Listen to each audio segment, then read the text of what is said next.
오늘은 누가복음 9장에 나오는 이 신앙 고백에 관한 내용들을 저희들이 살펴봅니다. 이스라엘 백성은 당시에 최대 강국이었던 로마의 식민지였습니다. 그래서 나라를 잃은 서름, 또 압제를 받는 그러한 고통들을 경험하면서 지낼 수밖에 없었습니다. 과도한 세금이 수탈되었고, 그리고 정치적으로 탄압받고, 그래서 억압과 또 핍박을 받을 수밖에 없었죠. 차별적인 대우를 받으면서 살아야만 했습니다. 게다가 영적으로는 400년 동안 어떤 선지자도 나타나지 않았습니다. 하나님의 음성이 들리지 않는 암흑시대를 살았습니다. 이런 상황 가운데 희망도 없고 미래도 없고 절망적인 시대에 삶을 살아갈 수밖에 없었습니다. 그때 우리 예수님께서 혜성같이 등장하셨고 많은 사람들에게 놀라운 일들을 행하셨습니다. 아픈 사람들을 고쳐주시고 또 앉은 뱅이들을 일으키시고 또 귀신들을 내어 쫓으시고 그리고 놀라운 기적들을 베푸셨습니다. 그런 기적들 가운데 이 본문 바로 앞에는 물고기 2마리와 떡 5덩이로 5,000명을 먹이시는 사건을 보여주셨습니다. 그러니까 지금 이 시기는 예수님의 인기가 절정에 올라 있었습니다. 모든 사람이 예수님이야말로 우리에게 보내주시겠다고 약속하셨던 메시아가 아닌가 이런 생각을 하면서 그분을 왕으로 모시기를 원했습니다. 배불리 먹고 우리의 문제를 해결해 주시는 그 예수님을 우리의 왕으로 삼기를 원했습니다. 근데 예수님은 그들의 요구를 거절하셨죠. 왜냐하면 그들이 생각하는 메시아의 생각과 예수님이 생각하는 메시아가 달랐기 때문에 그렇습니다. 그들은 메시아가 오면 우리 이스라엘 백성을 로마의 압제에서 해방시켜 줄 것이다 라고 생각을 했어요.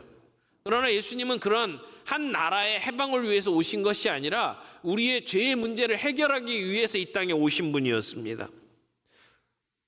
정치적으로 자유를 누리게 만드는 것보다 더 근본적인 죄에 매여 사는 우리의 문제를 해결해 주기 위해서 예수님은 오셨습니다. 그러니까 예수님이 오신 목적과 그들이 기대하는 모습이 달랐습니다. 그래서 예수님은 그들의 요구에 응하지 않으셨습니다. 그래서 예수님은 발걸음을 예루살렘을 향해 가시지 않고 북쪽에 가이사랴 빌립보 지방으로 제자들을 데리고 떠나셨습니다. 여장을 푸시고 예수님은 개인적으로 따로 기도하는 시간을 가지셨습니다. 그리고 제자들에게 내가 누구인지를 드러내는 가르쳐 주시는 그러한 시간을 가졌습니다. 지금 이 본문은 어떻게 보면 누가복음 전체 내용 가운데 가장 돋보이는 장면입니다. 마치 어떤 전환점에 해당하는 그러한 내용이라고 생각을 합니다. 많은 이스라엘 백성들은 예수님을 메시아로 인정하기 시작을 했고 그분을 따르기 시작을 했어요. 예수님에 대한 관심이 아주 증폭되었습니다. 그런 사람들이 생각하는 메시아와 다른 모습의 메시아를 예수님은 드러내 보이시는 장면입니다. 그래서 육체적인 정치적인 정복이 아니라 고난과 희생으로 뜻을 이루시는 메시아의 모습을 예수님은 여기에서 보여주시는 겁니다.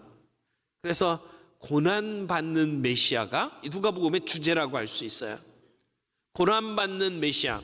그런데 이 누가복음과 사도행전에 가장 중요하게 드러나는 이 개념이 이제 여기에 분명하게 드러나기 시작을 합니다. 그래서 예수님에게 고난받는 메시아를 적용할 뿐만 아니라 예수님을 따라가는 제자들도 그 길을 따라가야 된다는 말로 이어지고, 그리고 난 다음에 그것이 그냥 고난으로 끝나는 것이 아니라 영광으로 결론 지어진다라고 하는 걸 보여주는 것이 요 스토리예요. 그래서 오늘 본문과 그 다음 주 본문 그리고 그 다음 주 본문까지 이 3주 동안에 이어지는 본문이 이게 하나의 흐름 속에 굉장히 중요합니다. 오늘 본문에서는 예수님이 누군지를 드러내시지만 다음 본문은 그 예수님을 따라가는 자들이 예수님과 똑같이 고난의 길을 걸어가야 된다라고 하는 것을 보여주시고, 그 다음에 예수님은 변화산에 올라가서 영광스러운 모습을 보여주시는데, 결국 그 고난이라고 하는 것이 영광으로 결론 지어질 것이다 라고 하는 것을 보여주는 이야기예요. 이 이야기 가운데 어떻게 보면 세 개의 스토리가 하나로 이어져 있는 본문 가운데 오늘은 첫 번째 부분을 함께 살펴보기를 원합니다. 우리가 생각해 봐야 될 내용 첫 번째는 예수님의 기도입니다. 예수님은 정말 중요한 질문을 던지기 전에 따로 시간을 내어서 기도하러 가셨습니다. 이 18절 보겠습니다. 18절, 예수께서 따로 기도하실 때에 제자들이 주와 함께 있더니 물어 이르시되 무리가 나를 누구라 하느냐. 예수님이 따로 기도하실 때에, 다른 성경에서는 예수님이 가이사랴 빌립보에 가신 얘기를 하면서 예수님의 질문이 나오는데, 누가복음에서는 예수님이 기도하실 때에 질문을 하셨다라고 기록하고 있습니다. 누가복음에는 예수님의 기도하는 모습이 자주 나타납니다.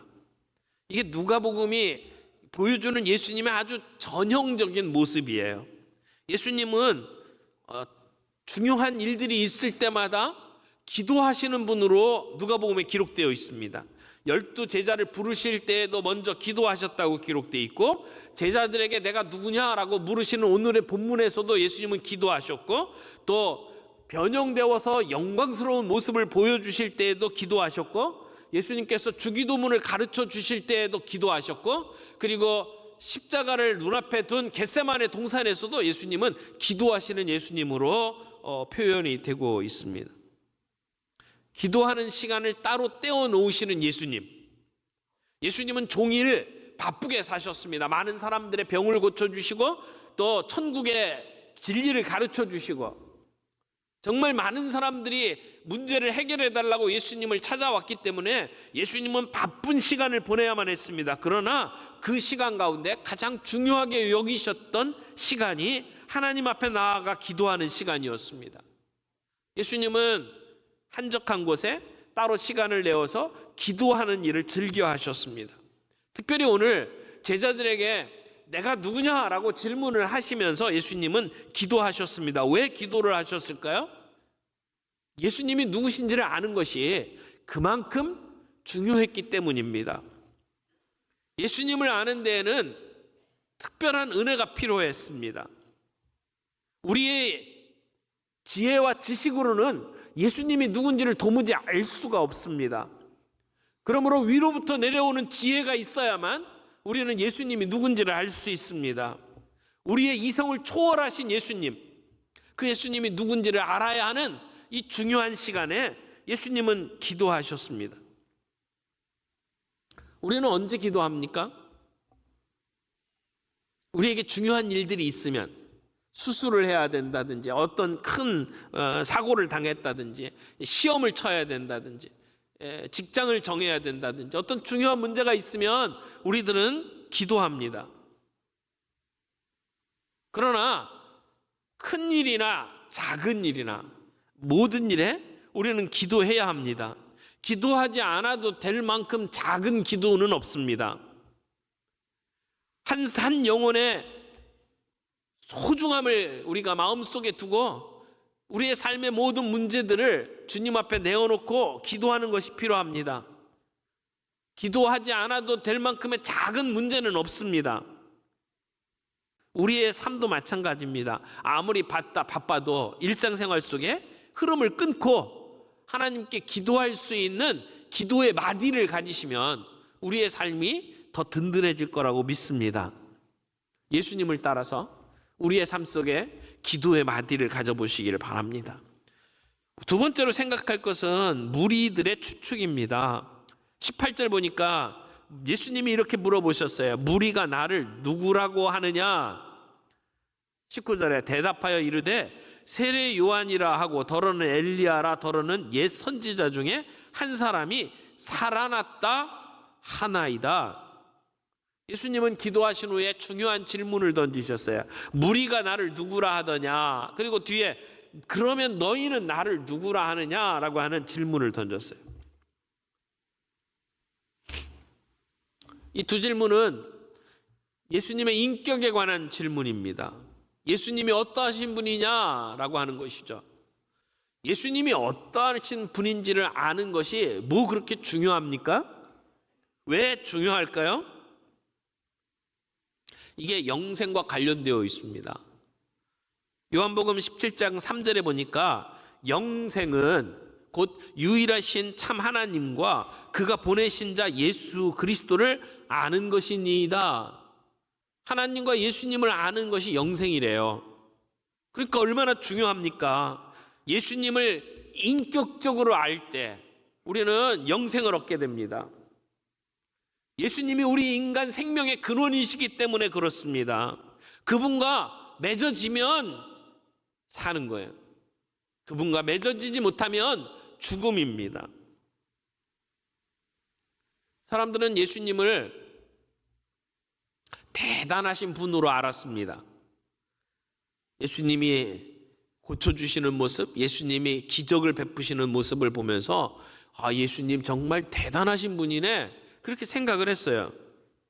그러니까 예수님을 선지자라고 생각을 하고 예수님을 왕으로 삼으려고 하지 않았겠습니까? 그러나 그것은 예수님의 모습을 제대로 이해한 것이 아닙니다. 무리의 신앙과 제자들의 신앙이 여기에서 차이가 납니다. 무리들이 예수님을 뭐라고 생각을 했다고요? 더러는 세례 요한, 더러는 엘리야, 더러는 옛 선지자 중에 하나가 살아났다고 생각을 했습니다. 세례 요한은 어떤 사람입니까? 광야에 살면서 아주 검소한 삶을 살아갔던 사람입니다. 그리고 유대인들, 이스라엘 백성들을 향해서 회개하라고 거침없이 외쳤던 선지자입니다.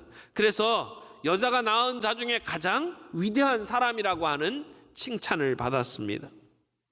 사람들은 예수님의 모습을 보면서 세례 요한과 겹치는 많은 부분들을 보았던 것 같아요. 그래서 예수님을 세례 요한이 돌아왔다고 생각을 한 거죠.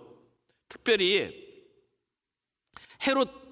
헤롯은 세례 요한을 못 베어 죽인 사람입니다. 근데 자기가 죽인 사람이 다시 살아나서 능력으로 역사한다고 생각을 했으니까 얼마나 힘들었겠습니까? 예수님 소문을 들을 때마다 이 헤롯은 악몽을 꾸었다고 이야기를 합니다. 골로새서 1장 12절 15절에 보면 그는 보이지 아니하시는 하나님의 형상이요 모든 창조물보다 먼저 나신 자라고 그랬어요. 하나님과 같은 하나님이셨어요. 우리가 하나님의 아들이라고 표현하는데 하나님의 아들이라는 얘기는 하나님이라는 얘기죠. 인간의 아들은 인간이에요. 하나님의 아들은 하나님이에요. 인간이 아니라는 얘기입니다. 그러니까 예수님이 하나님의 그리스도라는 얘기는 본래 하나님과 동등됨을 취할 그러한 본체셨다는 거예요. 그러니까 지금 이 하나님의 그리스도라는 얘기는 단순히 우리의 존경받기에 합당한 그런 정도가 아니라 그분은 우리의 경배의 대상이라는 겁니다. 우리가 엎드려 경배드려야 될 하나님의 아들입니다. 그분이 이 땅에 어린 양으로 오셔서 우리의 죄를 지고 십자가에 못 박혀 돌아가신 분이라는 겁니다. 죽은 지 사흘 만에 다시 살아나셔서 우리의 문제를 다 해결해 주신 분, 왕의 왕이라는 이야기입니다. 우리 인생의 주인이라는 얘기입니다. 그러므로 그분은 우리의 경배와 영광을 받기에 합당하신 분이라고 하는 이야기를 지금 하나님의 그리스도라고 하는 말로 표현을 하는 것입니다.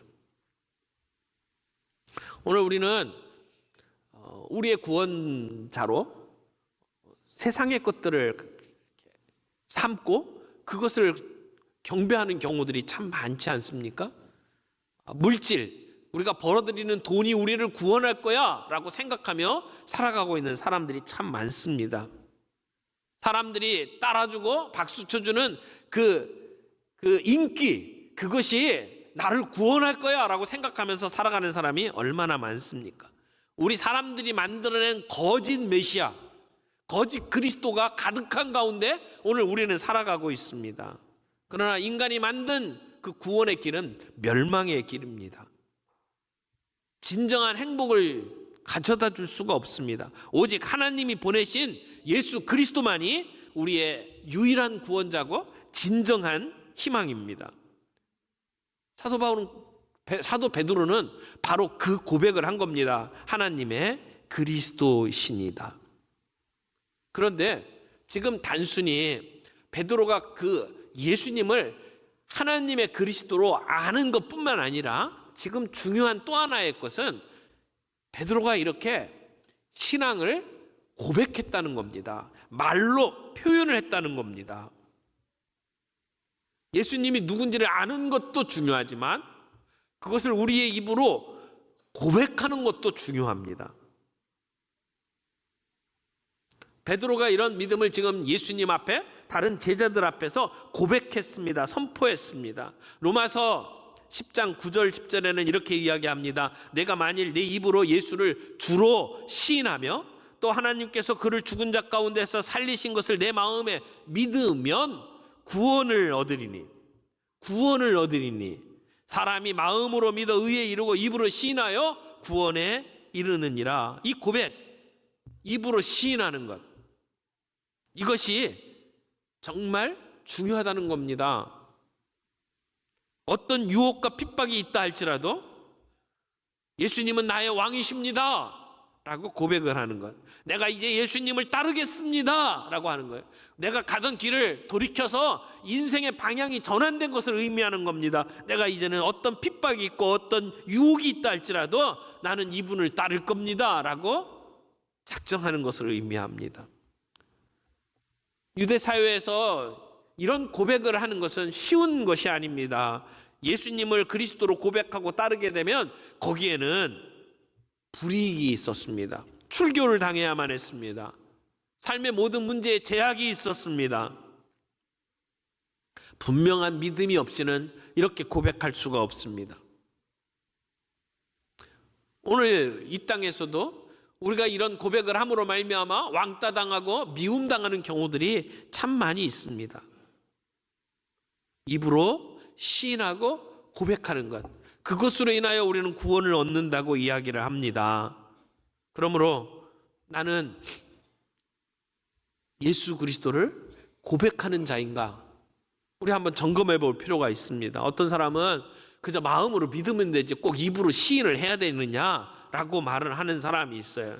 그러나 고백하지 않으면 확실한 신앙으로 서기가 쉽지 않습니다. 우리가 누군가 더불어 사는 것, 결혼식 안 하고 살 수도 있죠. 그러나 결혼식을 하면서 우리가 서약을 하는 이유가 뭡니까? 우리가 그렇게 혼인 서약을 하는 것, 검은 머리가 팥뿌리가 될 때까지 이 사람만 사랑하겠습니다라고 서약을 하는 것이 정말 우리 인생의 어떤 중요한 전환점이잖아요. 결혼 생활에서도 마찬가지지만 신앙도 같습니다. 우리가 주님 앞에 고백하면 그 고백을 통해서 맺어진 관계가 더 든든하게 세워집니다. 베드로가 신앙 고백을 한 이후에도 많은 실수를 합니다. 허물이 있습니다. 그러나 예수님은 그 베드로의 고백에 기초해서 변함없이 그를 사용하셨습니다. 교회의 반석으로 세워주셨습니다. 오늘 우리는 예수님을 어떤 분으로 압니까? 그리고 나는 세상 사람들 앞에 어떻게 고백합니까? 지금까지 우리가 잘못된 것들로 나의 메시아로 삼고 살아왔다면 우리는 회개해야 합니다. 그리고 온전히 예수님만 바라봐야 합니다. 나의 인생을 주관하시는 예수님, 내 문제의 모든 문제의 해결자이신 예수님, 나를 구원하시는 주님, 그분을 의지하며 주님 앞에 엎드리고 그리고 고백할 수 있는 저와 여러분들이 되기를 바랍니다. 그런데 베드로가 이렇게 멋진 고백을 했잖아요. 그러면 예수님께서 정말 칭찬도 해주시고 그러면 좋을 텐데 21절에 보세요. 21절에 뭐라고 이야기를 하죠? 경고하사. 아니 왜 경고를 하실까요? 어떻게 보면 지금 책망을 받는 듯한 느낌이에요. 올바른 대답을 했는데 예수님은 경고하셔요. 뭐라고? 이 말을 아무에게도 이르지 말라. 왜 예수님은